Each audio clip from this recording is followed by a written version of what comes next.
Hello, Revere, and welcome to another Revere Veterans and Community Show. Today I have a great special guest. He's our Chief of Police, Mr. James Guido. Thank you for taking the time to come on. Thank you for having me, Morris. Right. Before we start, Chief, tell us a little about yourself. But before we do that, you've been a police officer for 32 years, I believe. Almost 32 years this December. Yes. Tell us a little about yourself. Came on the job in 1986. And what day was that? Pearl Harbor Day, Yeah, December 7th. I had to get that in. But before I go into that, Morris, I want to thank you for having me on the show. It's our honor to have you come on. And I want to tell you what a delight it was to join you putting the flags on the graves at Bourne Cemetery. That was a wonderful day. It's my second year doing it, and I would encourage more people to experience that and go down to Bonfiglio's and come on the bus and experience a wonderful day and salute our veterans.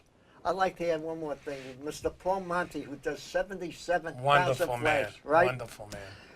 People could help him out and drop off either some donation to the Revere veterans in Revere Right. to help put the flags on for those veterans. It's sad, but it's an honor. I'm going to actually speak to Mark about that. I'm sure he would love that. Right. Mark Now- Silvestri. So tell us a little about yourself. So in 1986, I came on the job. I actually went with my buddies and took the police test. You know, I didn't have a desire to be a police officer. How old were you when you came? Well, I don't want to give you your age away, but how old you? I think I was in my early 20s. That's young. Yeah, I'll be 59 in March. Oh, So we went and took the test. I really never thought about it again. And then the next thing, my dear friend George Colella started calling me, "Hello, Sergeant." And I said, "George, what are you talking about?" He says, "You're on the police list." I says, "Oh, I forgot I took the test." you had So- no idea? No, I mean that you passed it? no, I knew, but I never really thought about it because it was all by a fluke. So I came home and I told my wife, I says, "I think I'm gonna be a police officer." So Glad to have you. So I said, I'll try, and went to the academy. It was a wonderful experience. I got on the job. It was the best decision I ever made in my life. I loved the job. I loved the community. I loved helping people. I rose through the ranks. This year I became chief. It was quite an honor. Mayor Arrigo had the confidence in me. So we're making a lot of changes. I worked for 5 years side by side Joe Caffarelli, who did a pretty good job, and 9.5 years with Chief Reardon. I was always like the guy doing all the stuff behind the scenes. And so I was able to hit the ground running. I became chief July 1st, and we're doing a lot of good things. We're going to try to make some changes. I want the officers I have a wonderful bunch of officers. They really do a good job. They work hard. And we're going to try to be more active in the community, and I want them to get to know each and every citizen, as many as possible. Like when they're driving, if they're not going to a call, instead of driving by someone, stop, talk to them, ask them, "How's your day? You have any complaints, any issues?" So we're going to, I think in the spring, we're going to work towards that more. We're going to try to have more walking routes. That's great. But I'd like to ask you a question, Chief, if I may. Sure. When you became a police officer, but if people wanted to become a police officer today, men or women, how would they go through? It's the same process. The only requirement really is a high school degree, and then you take a test. The Commonwealth of Massachusetts has the police test. I believe it's every 2 years. It might be every year. I'm not exactly sure. You take the test, and then if you pass, a list comes out. Residents get preference. You can pick Revere, and then all the people that pass the test from Revere, and veterans get preference. If they get a 70 or above, they go to the top of the list. Without giving we've hired anything a lot away, of veterans. what type of questions do they ask, if I may ask? I mean, You can go online, there's some books, there's a lot of general they questions. do have something on the computer Yeah. too? Yes, it's a lot of generality. And it's a few hours I mean, you to don't have to test. be a lawyer or anything. No, but you have to, put a little time into it. The biggest thing is take your time when you're reading the questions and answering. You can't rush, because that's when people make mistakes. They might misread one word and it changes the whole Right. question. First of all, I would like to say congratulations, not Thank because you. you're the police chief, because of your grandson. Would you tell us a little about that? That's my pride and joy. Tell us a little about, what's his name? He's 9 months old. His name's Bradley, but I gave him the nickname Mr. B. And he's a Facebook celebrity. I know which that. Everyone's grandchild's a Facebook celebrity, Right. but it's our first, and it's been a really wonderful experience. And there's a second one on the way in April. Congratulations again then. Thank you. So this was quite a year. My grandson becoming chief. My son's on Chelsea Police. He became a detective. So it's been a wonderful year. I'm very thankful. Right. I want to go back, Morris, to hiring police officers. I wish you public would, because we're to always looking for them. understand how challenging the process is. The list gets published. There's an eligibility list, and then we decide how many officers we want to hire. And they'll send a list of names, and then you start vetting people. Every person, you have to do a background check. It's probably 2 to 1. If we need 8, we probably go through 16 to 20 names. I have a question for you, Chief.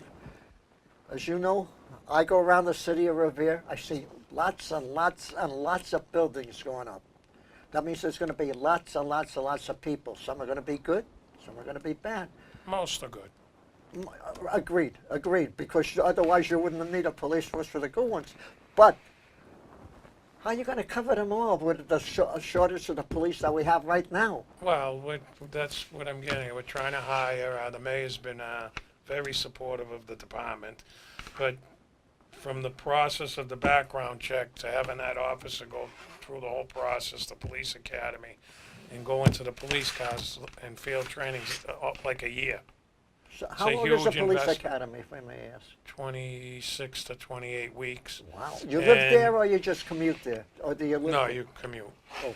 And that's a problem because I was looking to send 8 officers to the police academy in January. They're all filled up already. You have to have everything done before they'll give you a seat. And so it's a very time-consuming process. There's a lot of planning. We're hoping to get people in the February academy in the MBTA, but there's a waiting list. So I might not be able to get 8 to 10 officers until May into a police academy. So we won't see them on the street till the fall. We have people retiring. 2 officers will be going out on disability retirement. So we're always playing catch up, but I've spoke to the mayor and he's been very supportive of trying to build the ranks up and maybe hire a few extras. So at the time when they're all ready to go, we'll be back to the complement that we have in the budget. Now, Revere, let me just talk about Revere for a minute. Which part of Revere, in your personal opinion, has a high crime rate? Actually, I mean, the area roughly. Would it be like Shirley Avenue area? no, Shirley Ave years ago had a high crime rate when I was a sergeant, but Shirley Ave's really come along, and it's the problems that we had years ago. There's still problems in every Well, you'll always area. have problems if you have But people. I think generally across the city, things are okay. We have some youth problems, projects. We've been addressing that. We have, when people bring things to my attention, we have directed patrols, and we try to address it right away. And the guys do the best they can. They do a good job. We're not perfect, but we're striving to be perfect. Well, I got to tell you, the people that wear the blue, they are perfect because it's you that protect us. Not only us, but everyone that's in the city. Thank you, Morris. So I want to say to each and every one of you, a big thank you to your police force. And one of the things I've tried to stress to the officers is be polite to the public and be kind. But some guys are having a bad day and they act inappropriately, and that's dealt with. And we try to talk to the citizen that the incident happened, and then I try to have the officer apologize. But all in all, my officers, I think they do a good job. We're understaffed right now, just because of the whole hiring process, and we're doing pretty good. Let me ask you this here, Chief. Cameras, they say a picture is worth 1,000 words. Absolutely.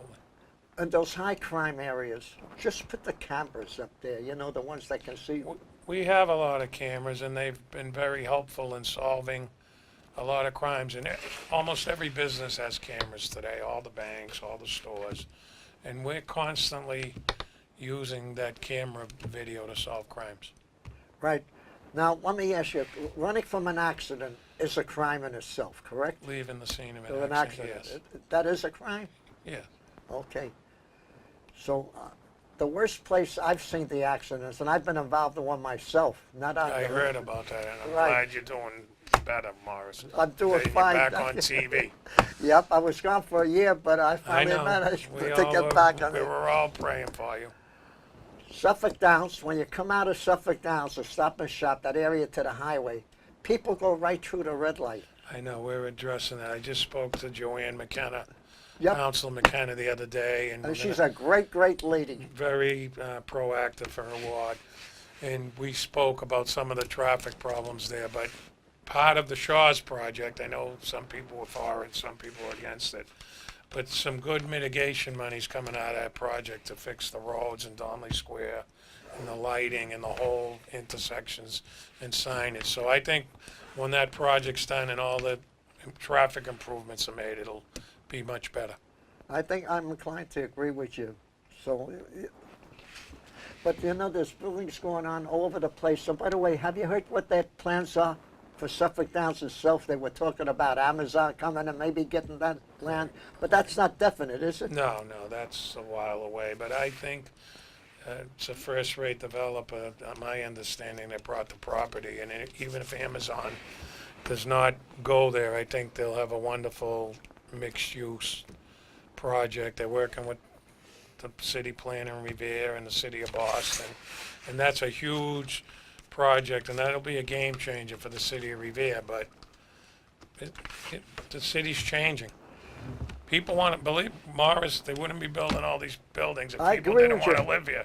People want to live in Revere. I heard a rumor, and I don't know if it's a rumor, but it could be a fact too, that with Bianchi's and Anna's Pizza used to be around that Yes, area. that's a project that's, Right, there's been a there's a- little controversy. Well, But I have a building background too, and what the public needs to understand is a lot of these parcels of land, the developer has the right to build something by right, and sometimes giving them variances or a special permit makes what they're looking to build better than for the city than what they could actually build by right. And obviously there's costs to building a 10 or 11-story building versus building the wood frame building, but it scales the project down, so that's good. there's But give and take. I'm going to tell you how small a world this is, Chief. Maybe you remember, maybe you don't. I worked for North Shore Steel. I used to do Right. drafting When for we that. were doing the police station, And you you worked got on the to stairs. right. I Fire was station stairs. right. Not only the fire station, some of the constructions are steel and things in there. And you were approving the drawings or disapproving the drawings. That was the highlight of my police That was in the career, 80s, by the way. managing that project. It And the turned police, out- and we try to keep the building brand new. It's even though I'm the chief, I still take care of the building. Right. It's in excellent condition. We fix things. We've had a couple of small problems, but all in all, it's been a wonderful facility. And that was my job, by the way, to go out to field measure the stuff, to go back to the office and draw it up. I and used to see you out there, but you could walk right over. You didn't need your car. Right. Those were the good old days. Right. But now you're a TV host. No, How's the pay on this job, Morris? the same as it was before I started. Okay, no, so But the they doubled raises it, are the they same. doubled it. Okay. By the way, I'd like to have you talk about some of the crime problems, not crime problems in Revere, about crime problems on the internet. What goes Well, on with the the internet's become a big place for scams. right? People should not ever give out their credit card number, their social security number, debit. unless they're absolutely positive. If someone calls and says, I'm so-and-so, get their number and call back and do due diligence to verify it before, Right. or you get scammed. And then there's people calling and say, we have your loved one, and send money right away. Those are all scams. You never should be sending money, and if in doubt, call the police department. Exactly. Not only that, but unless you originate the call yourself, That's the only time you give out Well, yours. when yeah, Yeah. when you're making the call. You're making the call to the right people. Now, there's another thing that's going on. I wanted a new scam. Some say it's old, but it's fairly new, called spoofing. Could No, you that's all. tell us exactly what spoofing is? Spoofing's basically they use your phone number right. to call someone else. To collect money. Yeah, we've had a lot of that. Even during the election, there was some spoofing going on, and I think the detectives may have a way that they can track it a little, but I'm not really sure of the full technology on that. But it has been a problem.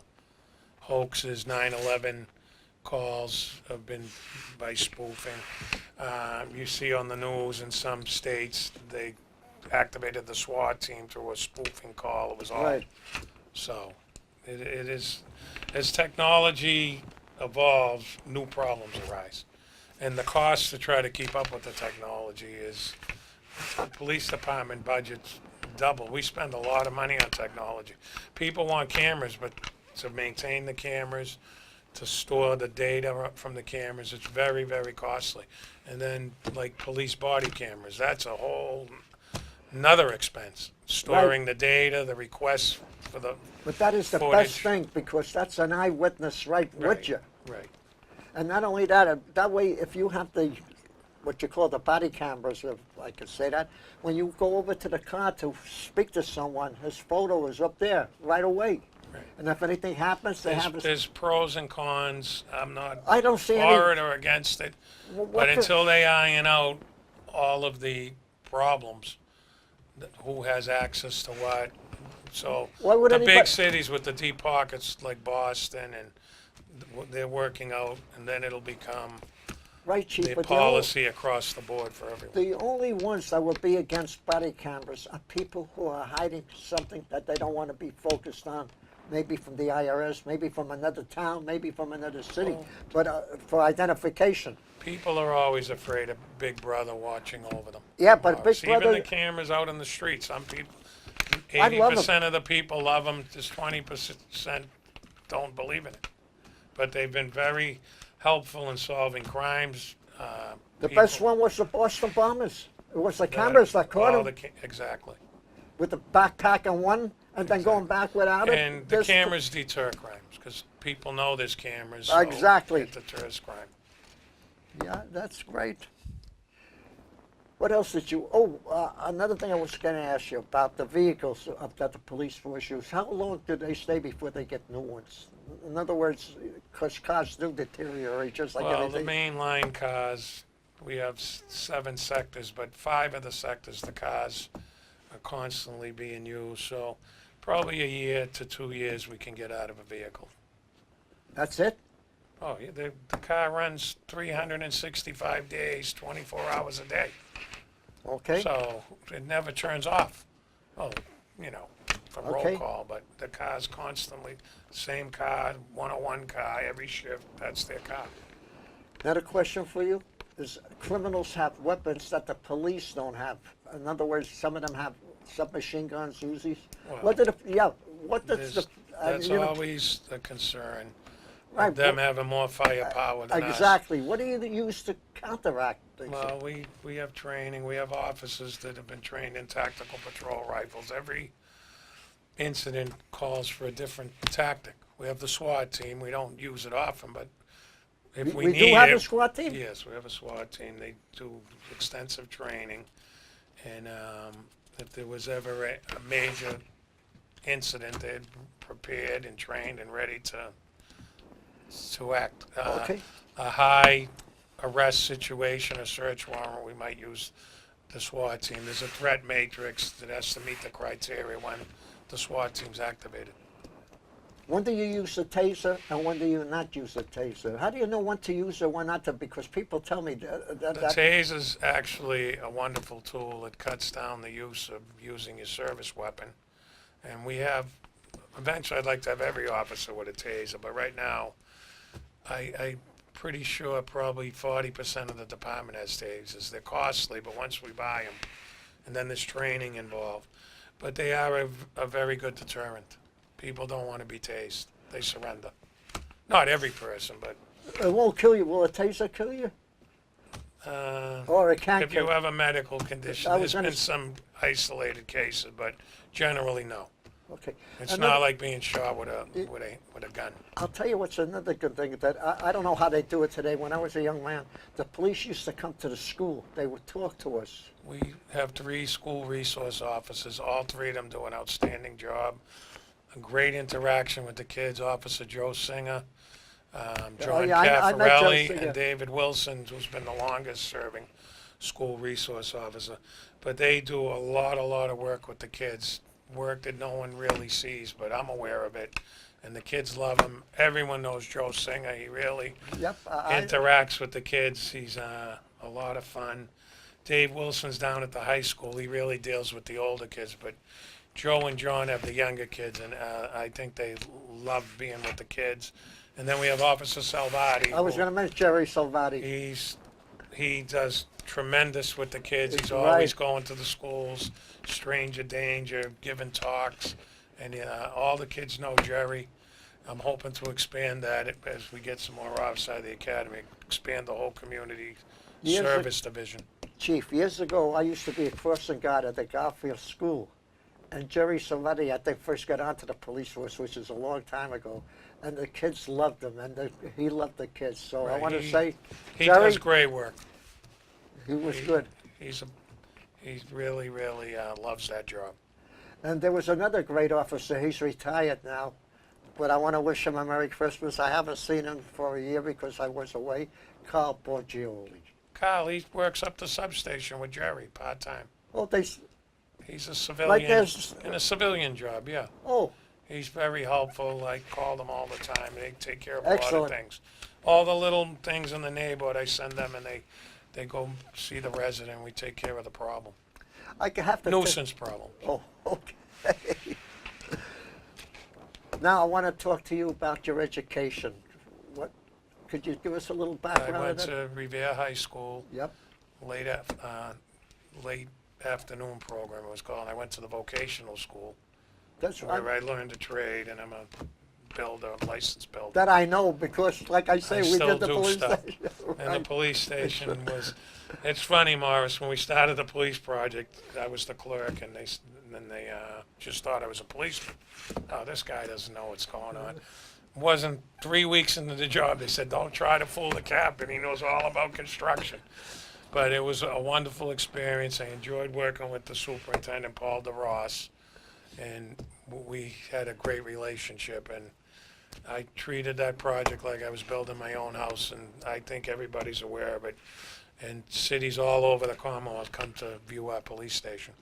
It is. It's a beautiful police station. I know. I did some of the drafting on it, and you did the And supervision. it took longer to get the police station approved than it took to build it, but we got it done. People said it would never happen, but it happened, and I thank every counselor and all the mayors and every elected official that was involved and finally gave the blessing, because it was long overdue. And I see the city yards going through the same thing we went through, and I think there's some light at the end of the tunnel. It looks like the present mayor is prepared to spend the money to build them a new facility, and it'll be a really big uplifting to the men and women at the DPW. I have a question for you now. This is something I heard on television, and it's rampant across the country. People use handicap plates. I use it because of being a handicap. Right. But there are some people that use it who are not a handicap. There's nothing that, my mother was Is there any handicapped. penalty for that? The governor just increased the penalties. Yet this week he signed the Oh, penalty. I didn't know that. Oh, yes. Using a deceased person's handicap placard, $500. Second offense, $1,000. It is abused by some people, and the biggest abuse is people parking in a handicap spot. But a lot of my offices give out some hefty tickets. They go through the shopping centers. Well, how much is the fine on a It parking? can be 100 or 500. Depends on the circumstances.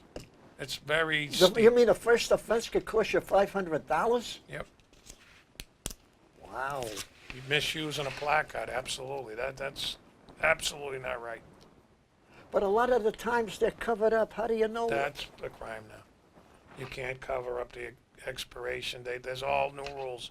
The parking meter, people for the city of Revere, which are not under me, they work for the parking clerk, but they're very strict about the handicap placards. What can you cover up on the handicap? Just your picture? Your picture.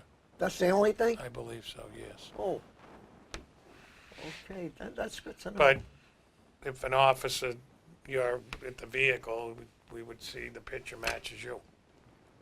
Right, but if someone takes you, you can still leave the handicap.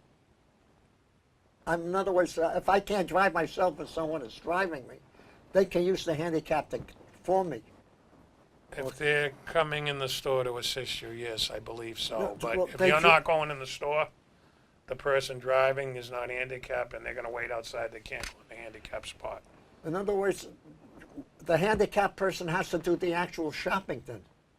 Well, that's would be the purpose of parking, and they're close to the entrance. So Yeah, that in the other words, I handicapper can go in the store. couldn't say, let's say But if they're just dropping you off, then they shouldn't go park in the handicap spot. They're able to come pick you up in the front of the store. right, but I meant the other way around. I meant, let's say you want to go shopping. So you say, Morris, you have a handicap plate, come That's with. $500. Misuse of a That's, handicap okay, plaque. that's what I was getting. Someone using your handicap and you're not there, $500. That's where the abuse comes in. Okay, Jimmy. Oh, I mean, Chief, sorry. That's fine. I want to thank you for allowing me to come on the show. That was a quick 30 minutes. I know that I it guess was we my could have honor did to 2 have you. hours. I'll behave myself from now. You'll have no problem with me You're anymore. okay. What's the next event I'll see you at, Morris? Why don't you come down to the senior center? I just told Steve Fielding next time there's a party, email December the me. 19th, we got the Christmas show with Lou Seriani. I might try to stop in Stop and see by all and my say hello to friends. the folks, introduce yourself. And, It'll be a pleasure. And let me say, by closing, I want to say thank you for the people of Revere for listening. Thank you to all our military for serving and protecting us. And most of all, God bless our great country, the United States of America. And thank you till the next time that we have another great guest like Chief James Guido.